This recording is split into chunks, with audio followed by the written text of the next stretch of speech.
누가 도대체 복이 있는 사람일까? 우리는 복에 대해서 굉장히 관심이 많습니다. 이미지 몇 개를 한번 볼까요? 네, 밥그릇, 국그릇, 네, 복이라고 이렇게 아주 명백하게 기록되어 있습니다. 예, 쌓여있는 숟가락도 역시 선명하게 보이지 않을지 모르지만 복이라는 글씨가 새겨져 있고요. 심지어 젓가락에도 다 복이 새겨져 있습니다. 이것은 소주잔입니다.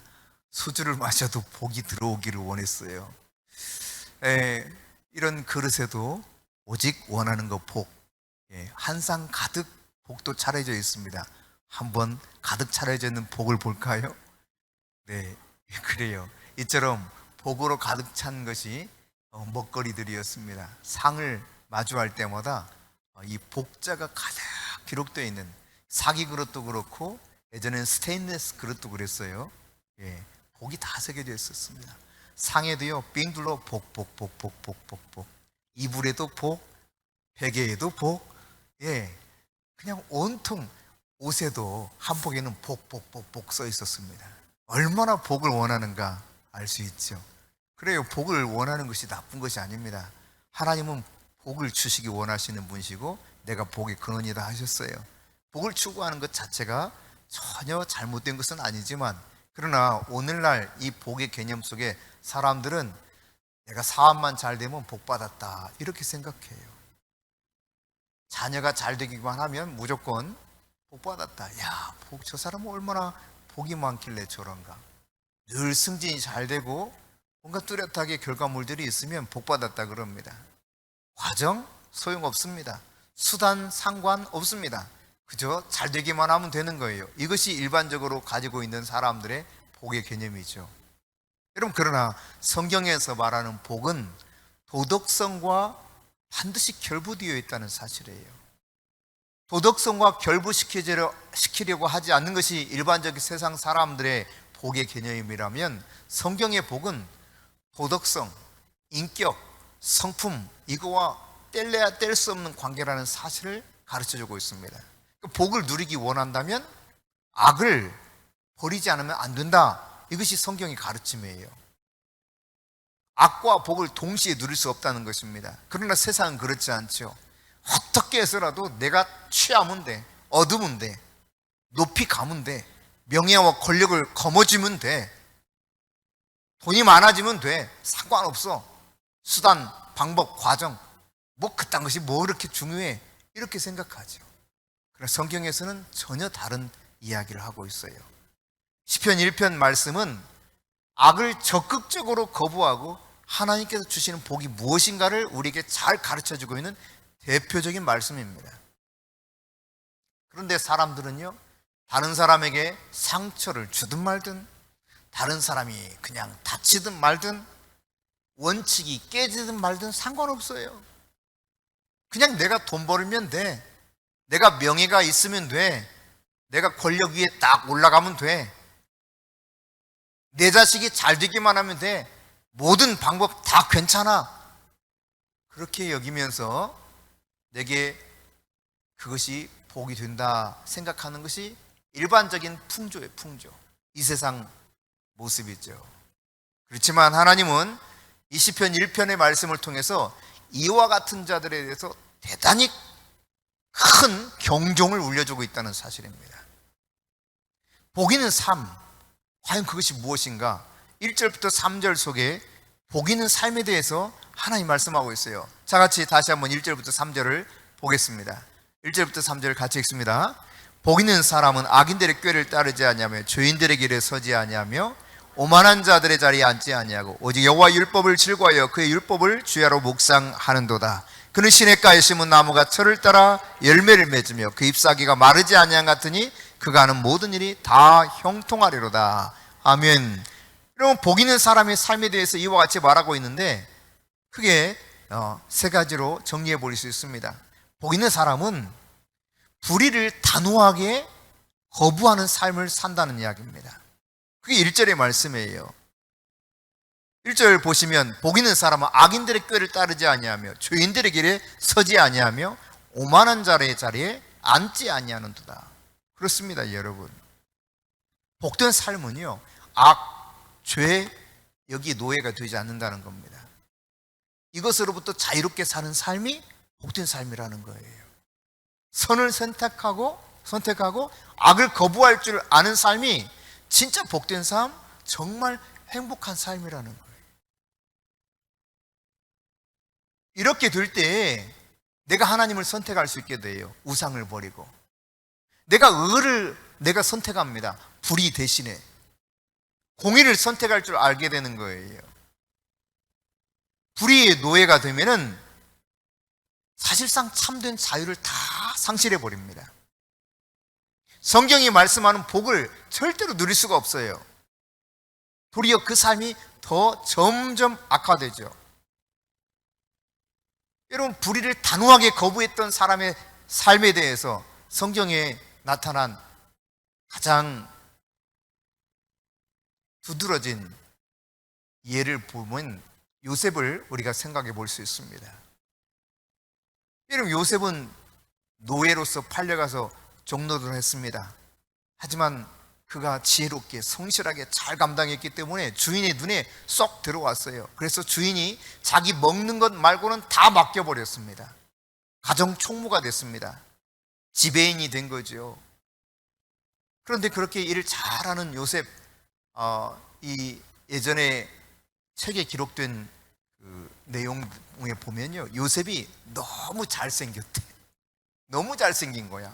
그래서 모든 여자들이 와, 저 요셉과 한 시간이라도 있으면 좋겠다, 이런 마음을 가졌다는 거예요. 제가 어제 밤에요, 그 미스터 트롯 뭡니까 그거 콘서트 하는 걸 봤어요.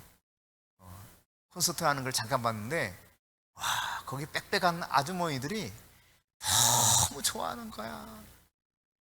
우리의 영웅,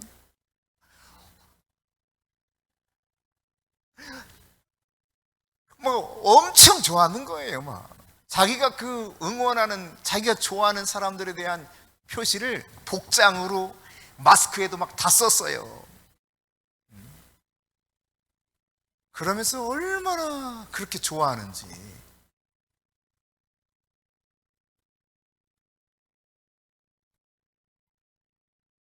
이게 요셉을 봤을 때 말이지,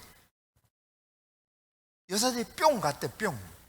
그러니까 이 보디발의 집에서 일을 했었는데, 보디발의 아내가 요셉에게 그냥 마음이 완전히 쏠려버린 거예요. 그때 요셉이 아무리 유혹을 해도 거부합니다. 그냥 뛰쳐나가 버립니다. 그러니까 이것으로 말미암아 어떻게 되었습니까? 괘씸하다 싶어가지고 감옥에 집어넣어 버려요. 억울하게 누명을 씌워가지고. 그럼에도 불구하고 그는 타협하지 않습니다. 뭐라고 말하느냐? 여호와 앞에서 내가 어떻게 죄를 범할 수 있습니까? 이 말과 더불어 그냥 단칼에 끊어버리죠, 그 유혹을. 이런 불의 앞에서, 그것이 나에게 돈이 생길 수 있는 일이요, 명예가 생길 수 있는 일이요, 권력이 주어지는 일이요, 뭔가 세상에서 잘 나가는 일이 된다 할지라도 이것을 단호하게 끊을 수 있는 이런 삶, 이게 바로 복 있는 삶의 첫 출발이라고 하는 것을 오늘 하나님께서 말씀해 주고 있는 것이죠. 그렇지 않았을 경우에 어떻게 되느냐? 악인의 행실이 점점 악화되어 갑니다.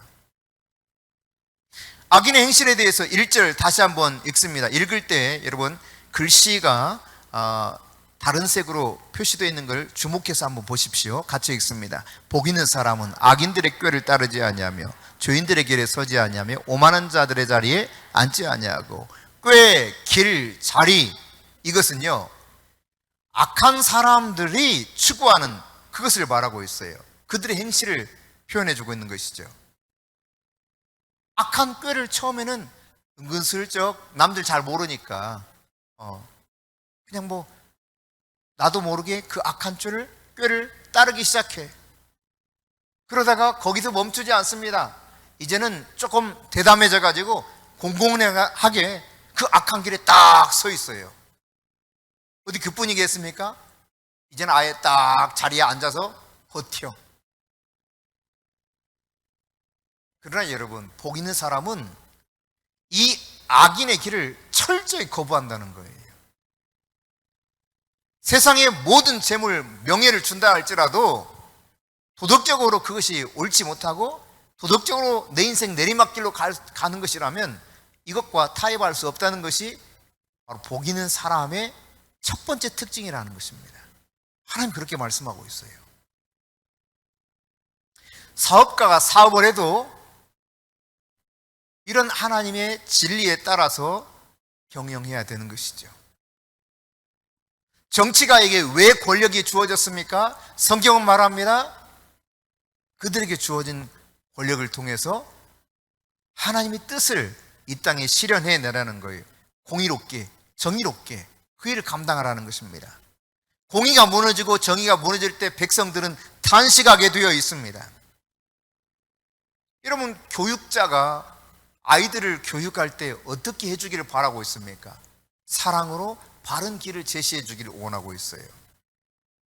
잘못된 이데오 올리기가 아니라 자신들의 편향된 어떤 생각을 일방적으로 주입하고자 하는 것이 아니라 정말 내 자식처럼 사랑하면서 바르게 커나가도록 잘 안내하고 먼저 앞서갔던 그 길을 제시해 주면서 이렇게 가는 것이 너의 인생의 바른 길이다. 그런 안내자가 되어야 마땅할 것입니다. 우리 한 사람 한 사람 다 마찬가지입니다. 내 삶의 자리에서 이 악과 내가 철저하게 분리되어야 됩니다. 악인의 꾀를 따르지 아니하고 죄인의 길에 서지 아니하고 오만한 자의 자리에 앉지 아니하기로 결단하고 이것을 거부할 줄 알고 이것을 선택하는 것이 바로 하나님이 원하시는 삶이라는 것을 말씀하고 있는 것이죠. 그게 복된 삶의 출발이라는 거예요. 출발. 그럼에도 불구하고 계속 그 악인들이 어떻게 되는가? 악인의 길을 계속 가면요, 결국은 인격마저 철저히 타락합니다. 무너집니다. 악인은 거짓된 사람을 말합니다. 악인은 불의한 사람입니다. 악인은 정함이 없습니다. 그냥 이리 흔들 저리 흔들. 악인이 죄인이 됩니다. 이 죄인이 어떻다는 것입니까? 성경은 죄에 대해서 말하고 있습니다. 하나님의 의의 기준에서 빗나가는 게 죄인이라는 거예요. 하마라티야, 빗나가다 뜻이 빗나가다. 이 죄인에 대해서 성경에서 가장 알 수 있도록 표현해 주고 있는 한 부류의 사람들을 소개하고 있는데 창세기 13장 13절입니다. 같이 읽어보겠습니다. 소돔 사람은 여호와 앞에 악하며 큰 죄인이었더라. 그럼 소돔 사람들이 악할 뿐만 아니라 큰 죄인이었다고 성경이 고발하고 있죠. 왜 그들에 대해서 이렇게 말합니까? 그들은 음란했어요. 그 음란성이 어느 정도로 심했는가?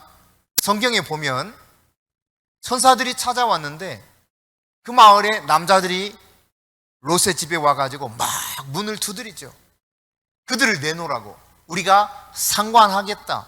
이 말은 동성 연애를 할 테니 내놔라 하는 이야기예요. 이 타락한 성을 하나님이 어떻게 하셨습니까?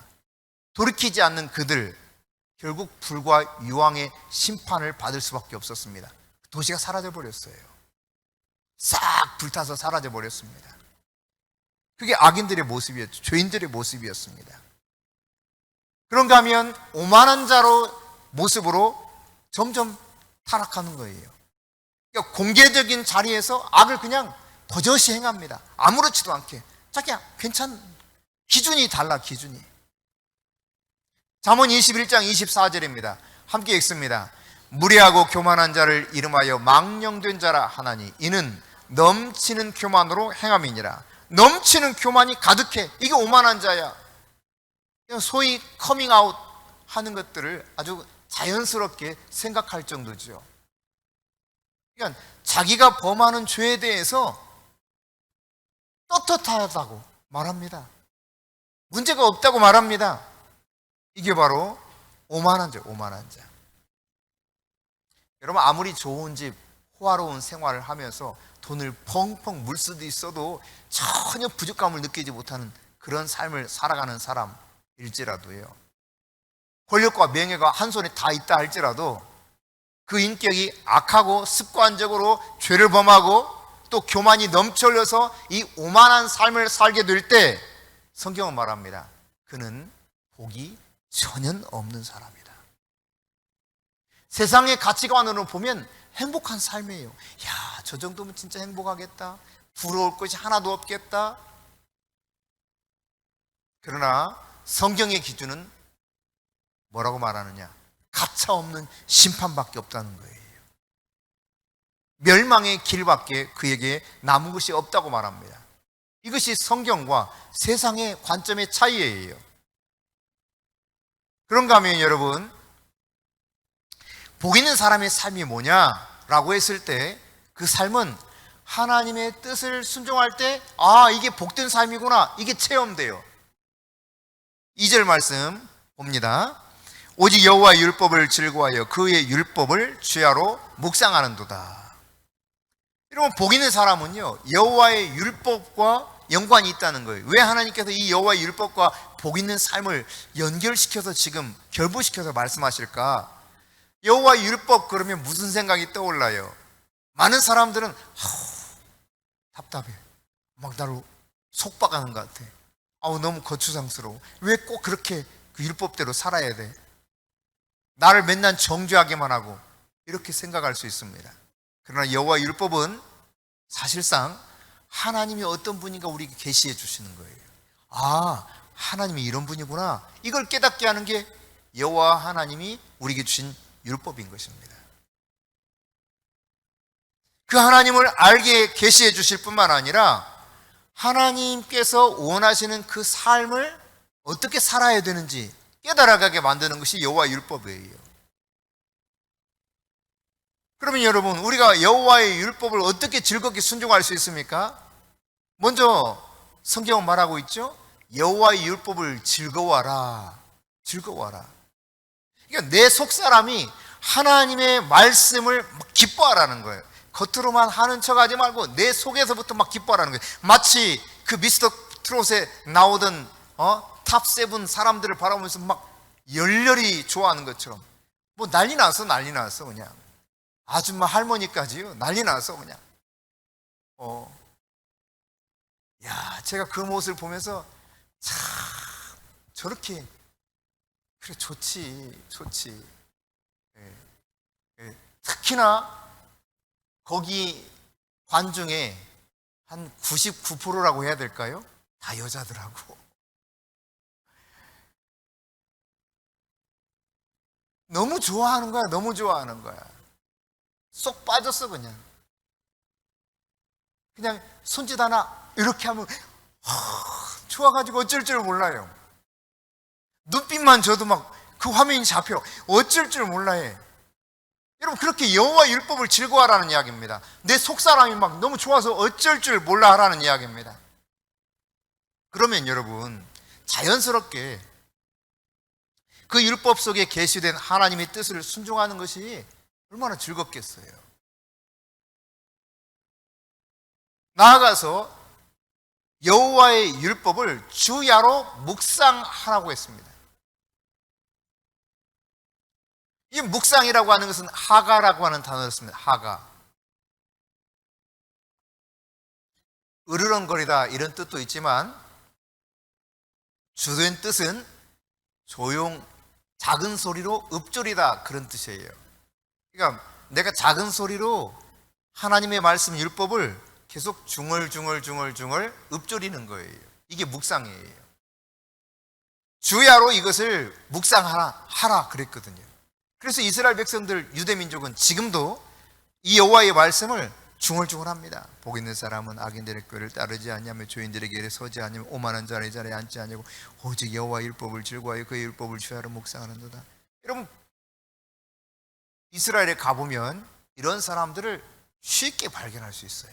틈만 나면 그렇게 읽습니다. 일을 처리하다가도, 공무원들도요, 일 처리하다가 잠깐 시간이 나면 또다시 그는 시냇가에 심은 나무가 철을 따라 열매를 맺어 그 잎사귀가 마르지 않게 하되 그가 하는 모든 일이 아, 예, 안녕하세요. 이러다가 아, 형통하리로다. 악인들은 그렇지 않아요. 계속 이러고 있어요. 여호와의 율법을 주야로 묵상할 때 신기하게도 하나님의 뜻을 기꺼이 순종하는 사람이 돼요. 그렇게 순종해 갈 때 하나님의 말씀 속에 약속된 진리들이 경험되기 시작합니다. 아, 이게 진짜 복된 삶이구나. 이걸 알아가는 거예요. 여러분, 묵상하면 할수록 하나님 뜻을 깊이 깨달아가게 됩니다. 하나님께서 이렇게 말씀하셨구나. 이거 알게 돼요.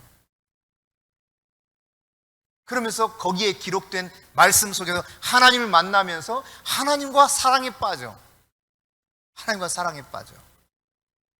그러니까 자연스럽게 하나님의 뜻을 좇아서 그 뜻대로 순종하는 삶을 살게 되는 것이죠.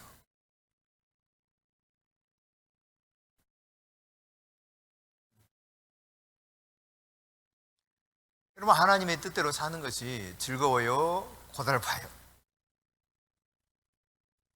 나에게 너무 무거운 짐 같아요? 아니면 하나님 뜻대로 사는 것이 내 인생을 행복하게 만들어요? 만약 여러분이 하나님 뜻을 따라서 사는 것이 너무 고달프고 힘들다면 아직 여러분이 하나님 말씀을 주야로 잘 묵상하지 못해서 그랬고 그 말씀을 즐거워하지 못하기 때문에 그래요. 그 말씀을 정말 내 심령 안에서부터 즐거워하고 그 말씀을 계속 묵상하다 보면 하나님을 더 알아가고 하나님을 사랑할 수밖에 없게 돼요. 하나님과 사랑이 빠질 수밖에 없게 돼요. 사람이 참 신기하지요. 자주 만나서 자주 이야기하다 보면은 가까워져. 그런데 그렇게 가까웠던 사람도 멀리 떨어져서 점점 소통이 줄어들면 멀어져요. 제가 고등학교 때는 저희 친구 하나하고 늘 붙어 살았습니다. 방학 때도 늘 붙어 있었어요. 같은 독서실 같이 공부하다가 쉬는 시간도 같이 나가서 그때 담배 한 대 피우고 아니요 고등학교는 아니구나. 고등학교 때는 담배는 안 피웠어요. 같이 놀고 뭐 이랬단 말이지. 근데 이제 제가 예수를 다시 믿기 시작하면서 이 친구가 점점 멀어지기 시작했어요. 왜냐면 만나면 재미가 없어. 서로 늘 만나기만 하면 술 마셨는데 이제는 이게 말이지, 얘는 술 마시자, 나는 아니야. 나는 그냥 사이다 한 잔이면 될 것 같아. 그럼 이게 취해야 뭔가 막 자기도 모르는 흥이 나는데 이게 말이지, 나는 멀뚱멀뚱 얘는 막 취해가고 이게 재미가 없는 거야. 손바닥도 마주쳐야 소리가 나잖아요. 이게 재미가 점점 없어. 야, 맥주 한 잔만 마셔라, 한 잔만. 아니? 너하고 이제 만나는 거 이제 더 이상 재미없어서 못 만나겠다는 거예요. 점점점 멀어졌습니다. 그리고 나중에는 결혼한 이후에는 거의 소식을 모르고 살았어요. 글쎄요, 거의 20년 가까이 소식을 모르고 살았어요. 나중에 알고 보니까 미국으로 이민 갔더라고요. 그때까지도 몰랐어요. 훗날 수소문해가지고 그 친구가 나한테 연락을 해서 찾아와가서 만나게 됐는데 멀어지니까 자주 만나지 않으니까 점점 거리가 생겨요. 자주 만나면 나도 모르는 사이에 그 사람을 더 알아가, 그 사람을 더 이해하게 돼, 그 사람을 나중에는 사랑할 수 있게 돼, 그 사람을 존중하게 돼, 그 사람의 뜻을 내가 받아들여서 그렇게 살아가게 돼요. 하나님과 계속 말씀 가운데 주야로 묵상하는 가운데 하나님과 만나보세요. 하나님을 알아가게 돼요. 하나님을 점점 깊이 알게 돼요. 그럼 하나님과 사랑에 빠질 수 있게 되는 것입니다. 우리 청년들이 지금 맥체인 성경 읽기 그 본문에 따라서 매일 성경을 묵상해 가고 있습니다. 하루에 최소 성경 4장이에요. 어떤 때는 6장, 7장, 많을 때는 그렇게까지 되는데 이것을 이제 묵상하고 자기 안에서 정리하고 그 속에서 하나님이 무엇을 말씀하신가 깨달은 것을 가지고 자신이 나름 적용해 보고 이것을 같이 또 나누는 거예요. 스카이프에서 만나가지고 나누는 거예요. 그러니까 아마 제 생각에 최소 시간 해도 하루에 1시간에서 1시간 반 정도는 잡아야 돼. 나누는 시간만 30분 정도 되니까요. 짧게 해도 그러니까 1시간은 소요되겠죠. 이것저것 다 해서. 매일매일 1시간 그렇게 만나면 어떻게 될까요? 점점 좀 알아가는 거야. 아, 하나님 이런 분이구나. 하나님 이런 분이구나. 처음에는요, 무슨 말을, 어떤 의미인지를 잘 캐치를 못하는 거예요. 그런데 점점 계속 하다 보니까 아, 하나님 이렇게 말씀하셨구나. 하나님 뜻이 이거구나. 발견해 가요. 어떤 때는 저보다 이야, 놀라운데? 제가 속으로 그래요. 말은 안 하지만 와, 그걸 깨달았어? 신기하네. 그런 마음이 들 때가 있어요. 하나님을 진지하게 만나기를 원하면서 계속 하나님 말씀을 묵상하니까 그 안에서 하나님을 알아가는 거예요. 그리고 하나님과 점점 가까워져. 그걸 본인들도 느끼는 거죠. 멀리 가려고 하면 아, 하나님 이렇게 하면 안 된다고 하는구나 깨닫고 돌이킨다는 거예요. 내가 며칠 전에 용남에게 물었어요. 하나님이 너에게 뭐라고 말씀하셔? 그랬더니 하나님이 요즘 저를 책망하셔요.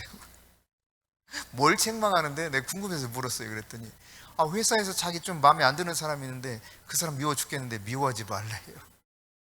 그러니까 말씀을 읽다 보니까 자꾸 말씀 안에 제시된 그 방법대로 살아가야 된다는 사실을 자신도 모르게 생각하고 있고 성령님이 순간순간 계속 찾아와서 깨우쳐 주시는 거죠.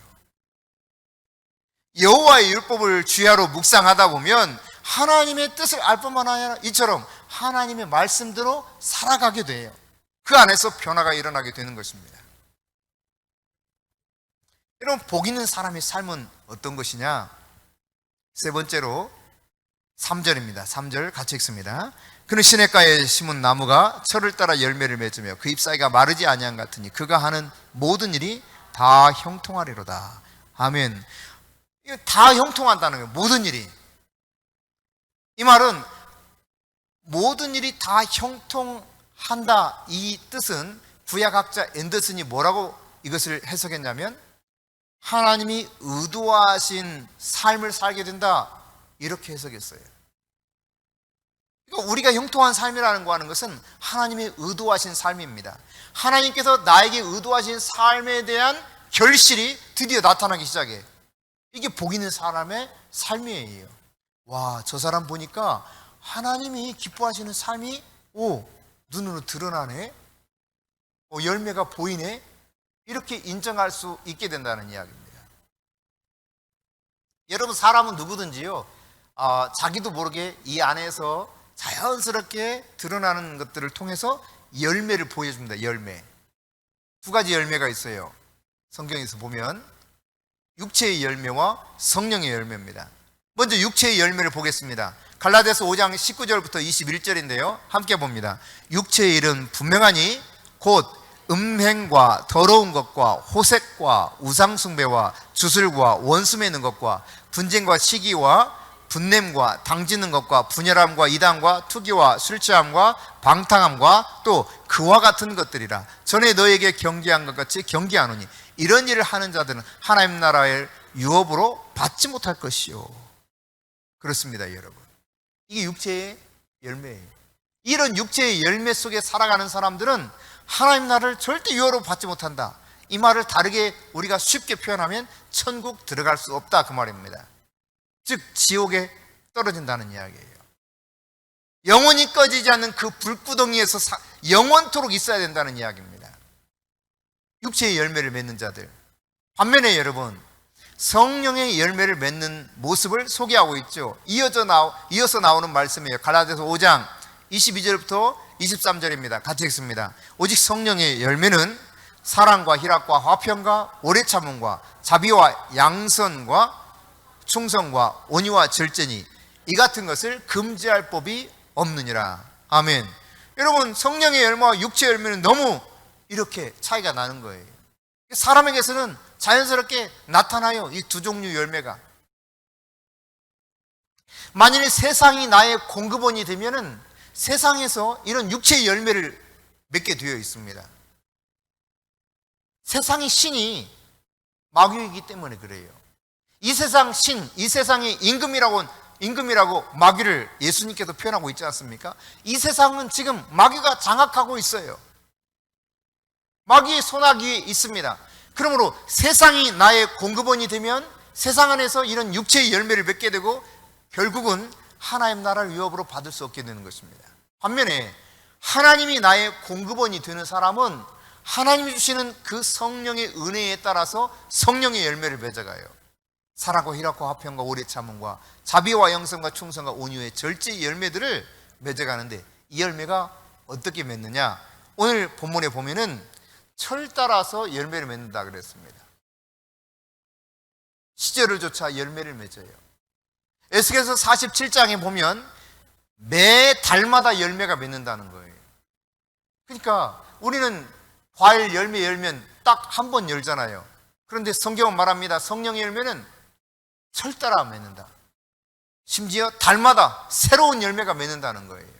그러니까 우리 안에서 이 성령의 열매가 말이지 예배 때만 그래 맞아 나는 사랑 열매를 맺어야 될 사람이야. 내가 사랑해야지. 내가 하나님의 말씀을 읽고 묵상할 때만 그런 열매가 나타나는 것이 아니라 철 따라 매달 열매가 풍성하게 맺는 것처럼 모든 삶의 전반적인 영역 속에서 성령의 열매가 나타나는 거예요. 이게 바로 하나님의 사람들, 복받은 사람들의 삶이라는 것이죠. 그런가 하면 오늘 본문은 말합니다. 그 잎사귀가 마르지 않는다. 무슨 말입니까? 여러분, 잎사귀가 마르지 않는 것처럼 생명력이 넘친다는 거예요. 하지만 생기가 너무 넘쳐나. 뒤에 보이는 산들에서 보이는 나무들을 보면 얼마나 생기가 넘쳐납니까? 생명력이 넘쳐나죠. 그런 것처럼 말이죠. 줄기도 자라나고 잎도 성장해. 그러니까 우리 생활 전반에서 열매를 맺게 된다는 이야기입니다. 나아가서 그 하는 모든 일이 다 형통하리로다. 말씀드린 것처럼 이것은 하나님이 의도하신 삶을 내가 살게 된다는 거예요. 하나님이 뜻하신 삶을 내가 살아낼 수 있게 된다는 이야기입니다. 그러니까 그 안에 형통이 있는 거야. 형통, 번성한다는 이야기입니다. 잘 된다는 이야기예요. prosper. 그냥 번성하다. 여러분, 그러면 이런 복 있는 삶을 우리는 왜 도대체 살아야 됩니까? 그럼 누가 복 있는 사람의 모습인가에 대해서 살펴봤는데 왜 이런 복 있는 삶을 살아야 됩니까?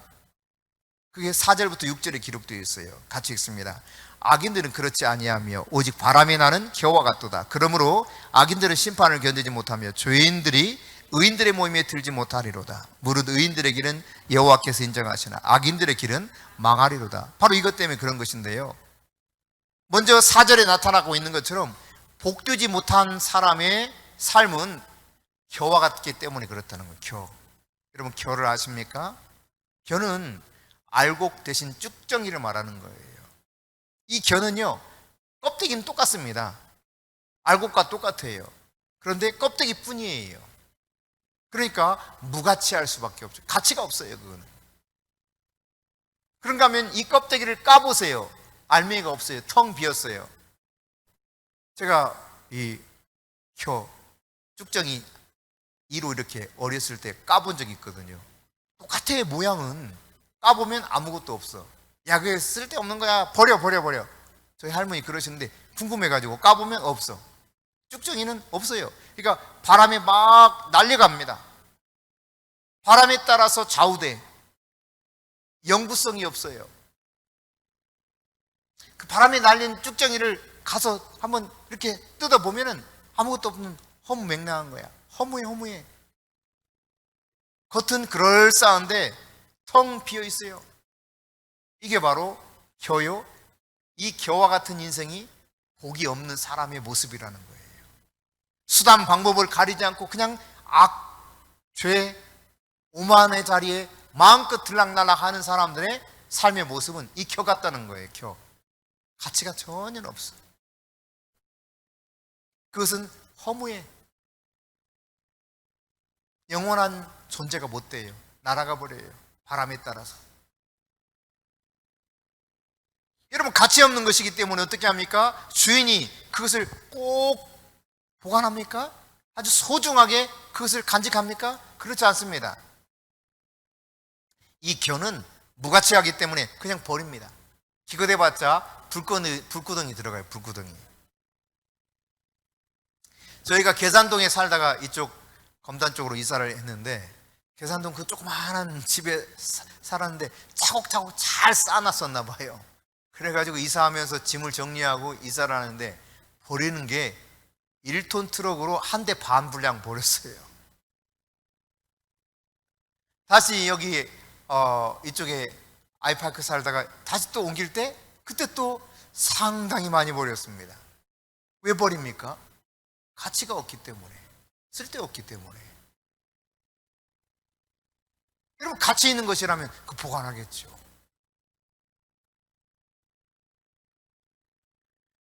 복되지 못한 삶은 겨 같은 거, 겨 같은 거. 그래서 우리는 복 있는 삶을 살아야 되는 것입니다.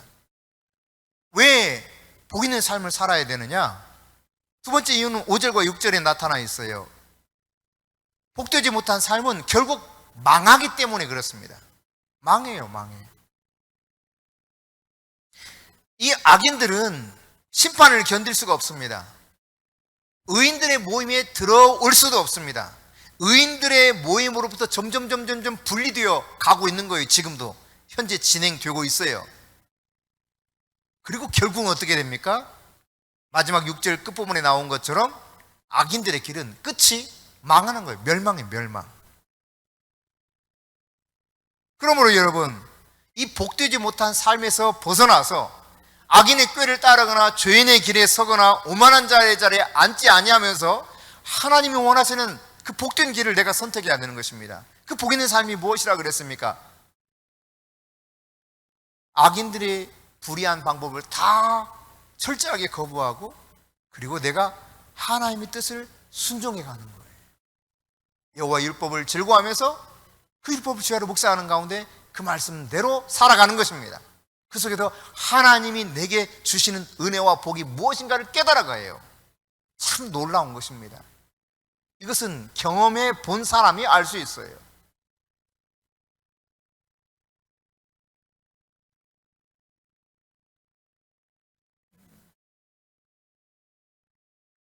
갑자기 생각나는 일이지만 물론 들어보셨던 분들이 많이 있습니다. 최 목사님께서 어느 날 쓰고 계신 화장품이 다 떨어졌어. 그런데 그 과부가 기름병에서 계속 기름이 나오던 엘리야와 과부 사이, 사르밧 과부 사이 이야기를 떠올리면서 하나님께 이 문제를 가지고 기도했어요. 하나님, 지금 화장품이 다 떨어졌는데 계속 사용할 수 있게 해주세요. 그 결과 여러분, 놀랍게도 이미 다 끝이 났는데, 바닥이 났는데 톡톡톡 두드리면 화장품이 나와. 그래서 얼마 동안 썼어요? 한 달이 넘게 사용을 했어요. 분명 없는데 또 톡톡톡 하면 나와. 하루가 아니라 이틀이 아니라 한 달 이상을 썼어요. 하나님의 진리를 내가 발견하고 그 진리 안에서 내가 살기로 작정하고 이 진리를 순종하면서, 그래, 나도 이 진리의 말씀대로 살아보리라 하면 진리가 내 안에서 경험이 되기 시작하는 거예요. 그러니까 여러분, 그 말씀대로 사는 게 즐거워지죠. 그 말씀대로 순종하는 것이 너무너무 신이 나는 일인 거예요. 하나님 말씀대로 사는 것이 어렵고 거추장스럽고 나를 속박하는 것이 아니라 나로 하여금 문제로부터 벗어나는 길이요, 내가 어려움과 고통 속에서 하나님의 은혜를 놀랍게 경험할 수 있는 축복의 길이 바로 여호와의 율법을 주야로 묵상하는 가운데 나오는 것입니다. 무엇이든지 내 이름으로 구하라, 그리하면 받으리니 너희 기쁨이 충만하리라 말씀하셨죠. 우리 성희가 기도한 대로 다 받았는데 아직 한 가지 못 받은 게 있다고 그러더래요. 엄마한테. 한 2주 됐나 3주 됐나 잘 모르겠습니다. 한 2주 된 것 같아요. 뭔데? 그러니 아이패드를 아직 못 받았대. 아이패드를. 기도한 거 나머지는 지금 다 받았는데 아이패드를 못 받았대. 근데 이게 계약하기 전에 이루어지도록 기도했다는 거예요. 그래서 엄마인 고향 권사님이 야 그러면 빨리 가서 일해. 가서 돈 벌어서 네가 사면 되잖아. 그랬더니 그거 아닌데. 뭔데? 나는 그렇게 사는 거 말고 하나님이 나에게 주시는 거를 기도했단 말이야. 그래 그럼 기도해. 그랬. 그런데 놀랍게 얼마 뒤에 진짜 아이패드가 생겼어요. 여러분 하나님의 말씀이 나를 문제에서 자유롭게 만들어 도리어 하나님이 놀라운 복을 내가 끌어당기면서 살아갈 수 있게 만들어 주는 거예요. 저는 하나님 앞에서 제가 하나님 막 만나고 나서 고민되고 갈등되던 것 중에 하나가 담배를 못 끊는 거였어요. 그래서 양말 속에 담배를 몰래 숨겨가지고 다른 데 이렇게 하면 특히 여름철엔 어디 넣을 데도 없어. 다 보여요. 툭 튀쳐나오면 저거 봐라 저거 봐라 이런 소리 할까봐 이 다리 밑에 바지 밑에 뭡니까 양말 속에다 딱 숨겨두고 갔다가 교회 나오면 아이고 그 시간이 그냥 얼마나 힘들었는지 몰라. 나오자마자 부지런히 빨리 나가서 담배 한 대 탁 피우면 그 맛이 기가 막혀. 근데 이게 너무너무 이제 창피하게 된 거예요. 막. 우리 후배 앞에서 내 모습이 너무 부끄러워. 하나님께 이게 정말 덕이 되지 않아. 내가 어떻게 하면 좋을까 하다가 날마다 그 담배 한 겹이 물 때마다 하나님 저 이거 좀 끊게 해주세요. 정말 하나님 영광을 가립니다. 첫째. 둘째, 목도 이제 너무 담배를 많이 피워서 목도 늘 가래가 끓습니다. 이 큰 두 가지 이유 때문에 빨리 담배를 끊기를 원하는 마음으로 매일 담배를 한 갑에서 한 갑 반 정도를 피웠어요. 그러니까 20번 내지 한 30번을 속으로 하나님 앞에 그렇게 간절히 원하면서 갔던 거죠. 근데 여러분 어떻게 되었습니까? 한 달이 지나고 나니까 기가 막히게 담배 생각이 전혀 안 나. 놀라운 일이 일어났어. 담배 냄새를 맡을 수가 없어. 지금까지도 담배 냄새 나면 너무 힘들어요. 그날 이후로 내가 그렇게 노력하려고 내가 뭔가 사탕을 먹으면서 막 열심히 노력해도 안 됐어. 그런데 하나님이 하시니까요, 하나님께 그렇게 기도하고 하나님께 간절히 호소하고 내가 내 문제를 내어 맡기고 하니까 내 짐을 대신 맡아주셨어요. 그리고 하나님이 기적처럼 문제를 해결해 주셨습니다. 여러분, 하나님의 뜻을 여러분이 순종해 가보세요. 그러면 하나님을 만나게 됩니다. 하나님이 의도하신 그 결실을 여러분의 삶에서 맺어가기 시작합니다. 사랑할 수 없었던 사람을 사랑하게 돼요. 이전에는 기쁨이 전혀 없었어. 늘 우울했어. 제가 그래서 늘 자살하고 싶었습니다. 그런데 놀랍게도 하나님 만나고 나서 성경을 묵상하고 성경을 공부하다 보니까 너무 기뻐. 너무너무 기뻐서 이 기쁨을 주체할 수가 없어. 그래서 막 너도 성경 배워볼래? 너도 성경 같이 한번 공부해볼래? 끌어다가 막 데려다가 공부를 하고 묵상하도록 막 가르치고 야 묵상해봐 묵상해봐 이렇게 변화되게 만들면서 내 안에 기쁨이 넘치게 나게 만드는 거예요. 하나님은 우리 안에서 하나님을 우리가 추구하고 그 율법을 주야로 묵상해 갈 때 놀라운 변화를 가져오게 하십니다. 열매가 나타나게 하셔요. 여러분이 혀 같은 인생 살고 싶습니까? 아무것도 없는 무가치하고 그냥 껍데기뿐인 허무한 인생을 살고 싶습니까? 마침내 바람이 날려서 불구덩이 들어가는 그런 겨 같은 존재가 되기 원하십니까? 아마 단 한 사람도 여기에 그런 사람 없다고 생각합니다. 도대체 누가 복 있는 사람인가? 허울 좋은 사람이 아닙니다. 마지막 하나님 앞에 섰을 때 하나님이 인정하시는 사람, 이 땅에서 하나님으로 인해서 기뻐할 수 있는 사람, 하나님이 원하시는 의도하시는 삶의 열매가 풍성한 그런 결과를 나타내는 사람, 바로 그가 진짜 복된 사람인 것이죠.